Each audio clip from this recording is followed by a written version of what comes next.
sa ato nga memory verse.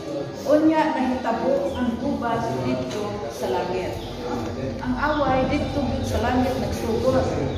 Si Miguel o ang iyang mga manuluda nakigubat batok sa dragon. O ang dragon o ang iyang mga manuluda nakigubat. Apan gilupig sila ug wala na'y dapit alang kanila dito sa langit. Ato makita nga ang away dito sa langit. Niabot din sa yuta. Dito sa langit, nahuman na. Wala na. Wala na kuan dito sa langit, wala na gubat. Kaya napili man ang dragon dito sa langit. Kaya niabot man din sa yuta. Bisan tuod nga, pildero na ang dragon. Makahimo gihapon siya. Hindi ko nakahimo gihapon siya dito sa kalibutan. Dito sa langit, hindi na siya makahimo. Wala na sa lugar, wala na dito sa langit. So, atong muna-muna nga ang yawa, mapildig na. Mapildig na. Bisan niya din sa kalibutan, nakahimo siya o dakong kada. Ano man siya ano man nakahimo siya dakong kada o sa kalibutan. Kaya ang tao gawas niya. Ang tao gawas nun mo. Gawas nun siya sa pagpili. Kaya sa ato na nadunggan ganiha sa ato na panilis niya, ang Ginoo wala naghimo og robot. Gitagaan sa Ginoo ang tao og kagawasan sa pagpili. Si Satanas, si Lucifer dito sa langit, may kagawasan po siya sa pagpili. Ang Ginoo wala nagbuhat og wala nagbuhat og yawa. Unsa man si Lucifer sa primero.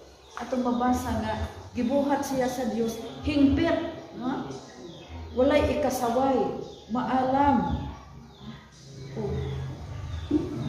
Natingala magani ngano nga ditungha ang ditungha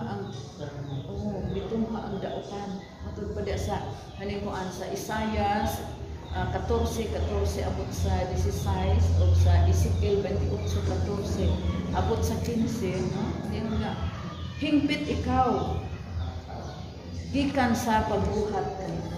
Hingpit si Lucifer. Pero tungod sa iyang kagawasan, naghuna-huna mo siya nga mutupong siya sa Diyos. Gusto siya nga simbahon po siya sama sa Diyos. Kaya ingon man siya nga ituboy ko ang akong trono ibabaw sa mga bituon sa Diyos. Magpataas ganahan po siya nga mupataas niya. Kaya kuan magud siya ka naggusto po siya nagkuan pa siya say tawag na nagsilos sa bilisay. Bilisay naman. Ganahan siya nagsilos siya sa Ginoo. Gusto siya nga mapariho po siya sa Ginoo.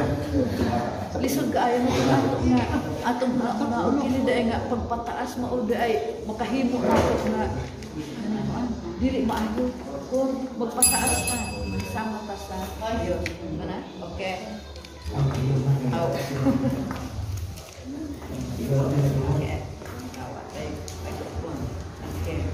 Sa inyong paghuna-huna mga kaigsuunan, ang gubat dito sa langit, tingin mo madiri, gubat dito sa langit. May dalang mga armas o wala? Okay, wala. Wala'y armas kay wala mo pwede. Gubat sa haning kuan, sa haning filosofi, ideas, prinsipyo, gubat sa prinsipyo, sa sakto og daotan, husto og sayop ang ilang gubat. Munay aning mga gubat sa prinsipyo o gubat sa church manual rande ikaw nag-ingon. Gubat sa mga ideas ba? Prinsipyo.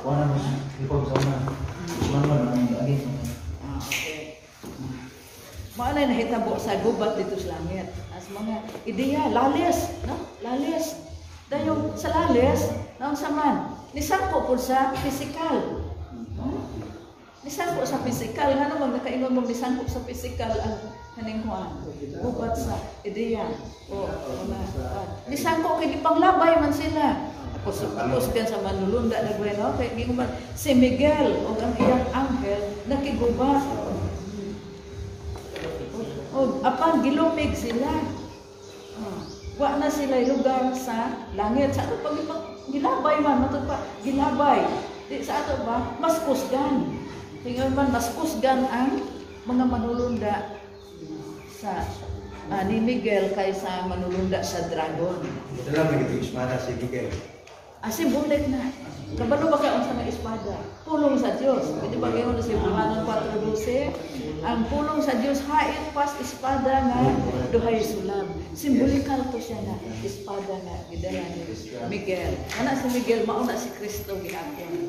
Una iyang ngalan. Daghan pa sa ngalan, Emmanuel, Miguel, Jesus,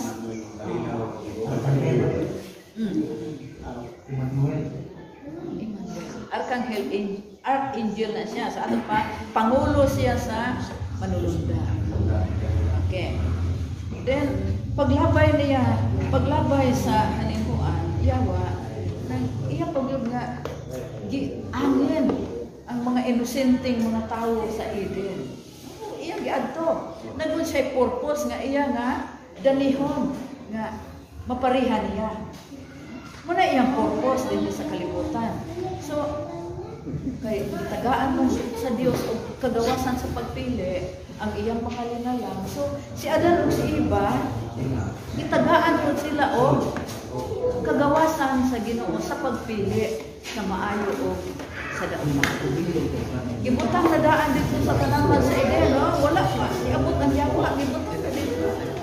Dito sa taliwala sa Eden, mabasa nato sa 2:9, dito sa taliwala sa Eden, ang kahoy sa kinabuhi ug ang kahoy sa pag-ila sa maayo ug sa dautan. No, Ginoo, makakaon mo anang tanan nga kahoy diha sa tanaman. Pero kalang naas to nga gitawag og kahoy sa pag-ila sa maayo ug sa dautan, dili mo karon. Naay pasidaan dito na, naay kagawasan. Pero naay mga pasidaan. Nga, sa panahon nga mukhaon mo ini, mamatay gud mo.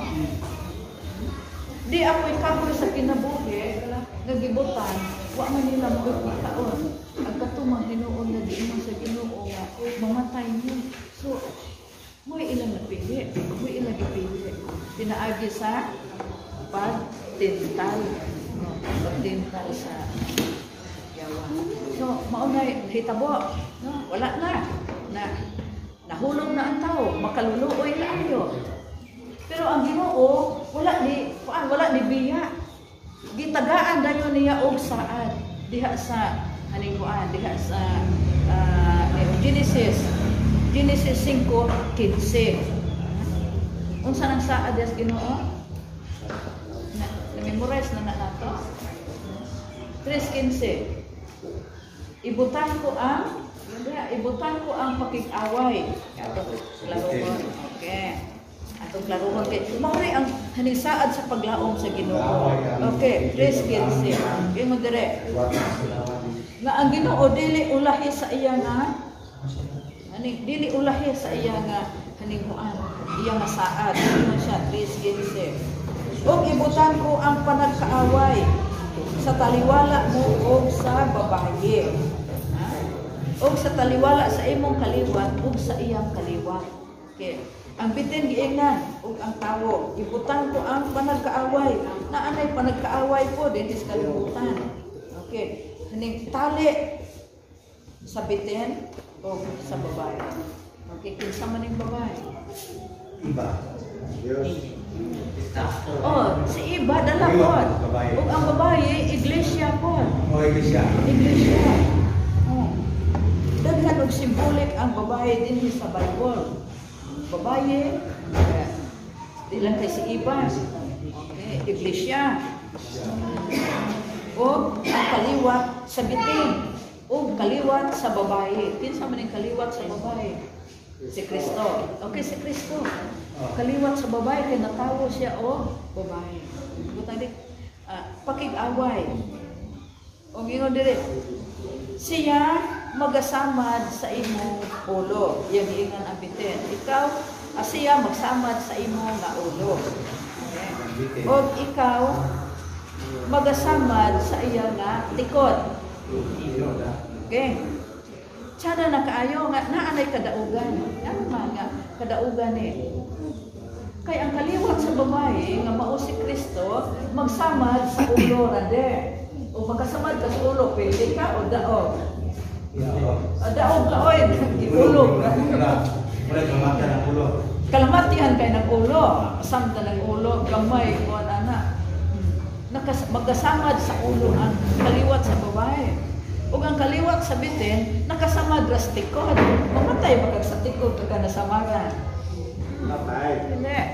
Tikod na aras tumoy.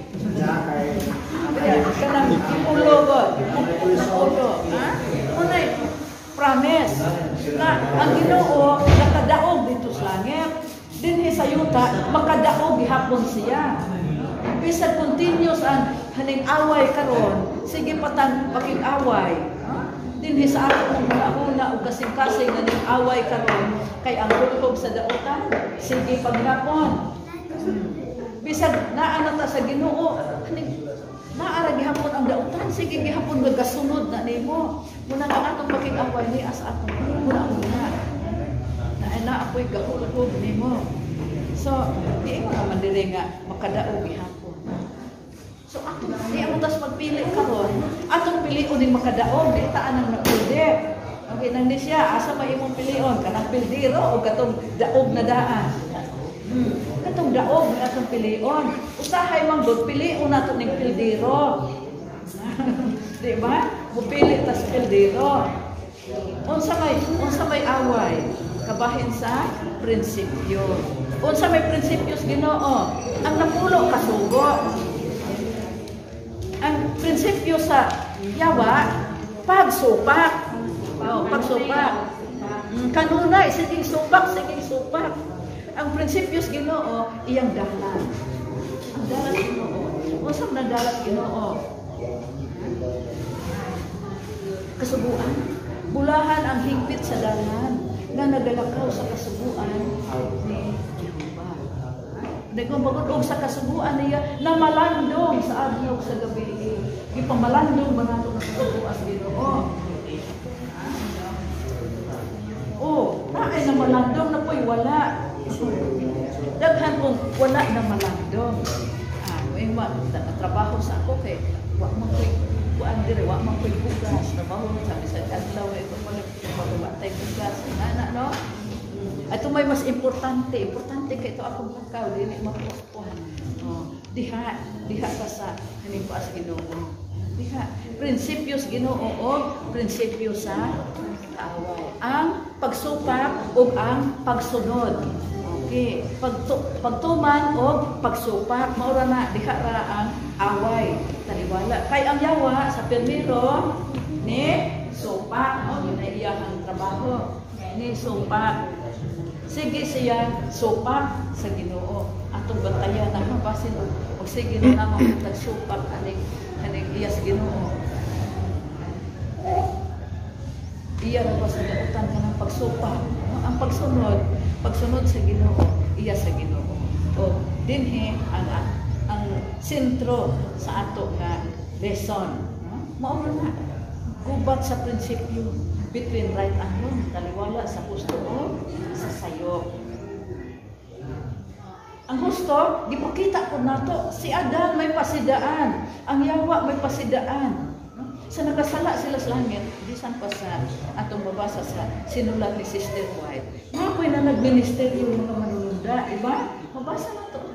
Ang manulunda nga dapig sa Ginoo o manulunda nga dapig di Satanas. Sige sila nga kung nga ayaw mo anang supak sa Ginoo. Mabasa na to na sa sinulatan ni Sister White. Balik mo sa Ginoo. Pero sige gud sila, rebelde gud sila, nakig-away gud sila hangtod sa nalabay na lamang sila siya.